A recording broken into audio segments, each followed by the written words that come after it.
Et on va parler du ministre de l'Intérieur, Laurent Nunez, qui est à Marseille aujourd'hui. Il est attendu cet après-midi, notamment pour faire un point sur la lutte contre la criminalité organisée. Il va aussi parler lutte contre les stupéfiants, contre les consommateurs notamment. Et puis il est attendu au salon PME, Made in PME. Vous venez évidemment de suivre une partie de l'émission spéciale de BFM Marseille. Et vous retrouverez Sophie à partir de 11h en direct du parc Chano. Ça m'intéresse de savoir, est-ce que vous, quand il y a un ministre qui vient, en l'occurrence un ministre de l'Intérieur, donc ministre plutôt important, ça vous intéresse ou pas? Est-ce que vous en attendez quelque chose? On parle d'un ministre de l'Intérieur dans une ville, on le sait, marquée par des problèmes liés à la sécurité, liés au narcotrafic. Laurence, est-ce que la visite de Laurent Nunez à Marseille, bon, c'est bien ou peu importe? Je ne sais pas si c'est bien ou pas bien, ça se pose pas forcément dans ces termes-là.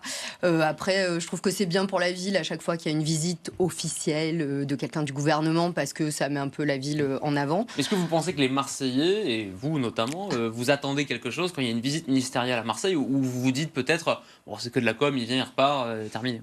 Je ne sais pas pour tous les Marseillais.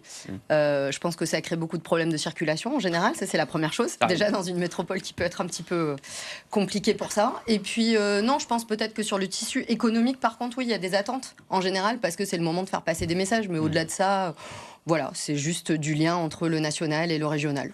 Catherine? Je me dis ce que je pense vraiment. Bien sûr. Alors, dans la limite de la loi, ma chère Catherine. Oui, non, bien sûr, je fais sans gros mots.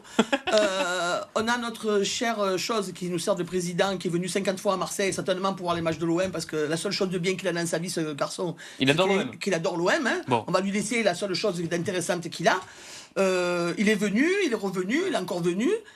Et tu as vu quelque chose qui a changé, toi Dans les quartiers, ils rigolent. Hein. Ils font comme ça et ils rigolent. Ça a servi à rien. C'est de la com pour se faire bien voir.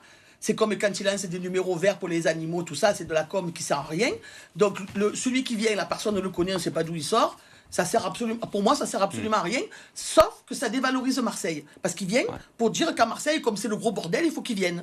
Laurent Nunez, qui a été préfet de police à Marseille. C'est un ancien préfet, ce que j'allais dire chez nous.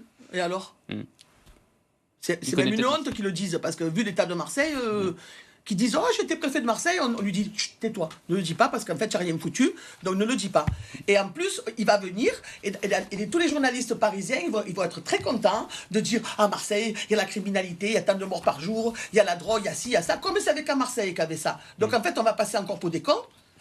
Pardon, excusez-moi, on va passer pour des gens qui ne sont pas très bien, on va passer pour la ville la plus pourrie de France, et l'autre il va repartir, il n'y aura rien qui aura changé. Voilà mon avis. Et l'avis de beaucoup de personnes d'ailleurs. Dans le programme de la visite officielle, j'ai envie de dire, il y a effectivement cette opération de contrôle sur la voie publique à laquelle va participer le ministre Nunez, avec pour objectif, c'est l'objectif du contrôle, lutter contre la consommation de stupéfiants. Et c'est vrai que ministre ou pas ministre, c'est un petit peu le nouvel axe de lutte contre le narcotrafic qui se dessine depuis plusieurs mois, avec des opérations qui se multiplient, non plus forcément que pour pilonner les points de deal, mais on va dans le centre-ville aller chercher le trafiquant, ou pas le trafiquant, mais le consommateur. Et est-ce que c'est un bon axe de développement, quand on parle de narcotrafic, de votre point de vue, de lutte contre le narcotrafic, de s'intéresser aux consommateurs? Laurent, c'est Catherine. Alors, moi, j'ai un avis très tranché là-dessus. Excusez-moi, encore que pour moi, j'ai des avis très tranchés pour beaucoup de choses. C'est qu'on aurait dû le faire depuis longtemps. Parce que le mec, quand il picole, on ne va pas aller voir le vigneron et le mettre en prison. D'accord? Le mec qui picole, il prend cher. Le mec qui se drogue, il prend cher. À partir du moment où on décrète que la drogue, c'est interdit, ça, c'est un autre débat dessus. À partir du moment où c'est interdit, le mec qui consomme, il prend le compte. C'est-à-dire, on lui saisit sa maison, sa voiture, son argent, il va en prison. Enfin, je plaisante. Hein. Mais bon, on fait ce qu'il faut contre ça. Et s'il n'y a plus de consommateurs, il n'y a plus de vendeurs. C'est tellement évident, c'est du bon sens. Ma mère de 90 ans le dit tout le temps. Pourquoi ils ne punissent pas ceux qui se droguent? C'est tellement logique.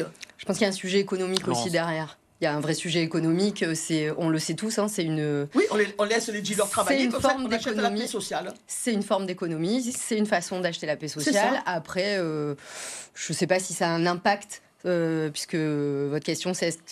Est-ce que ça va avoir un impact, la visite d'aujourd'hui? Non, là je te rejoins sur le fait que ça soit de la com. Et effectivement, Marseille n'est pas la seule ville où on a ce type de sujet à adresser.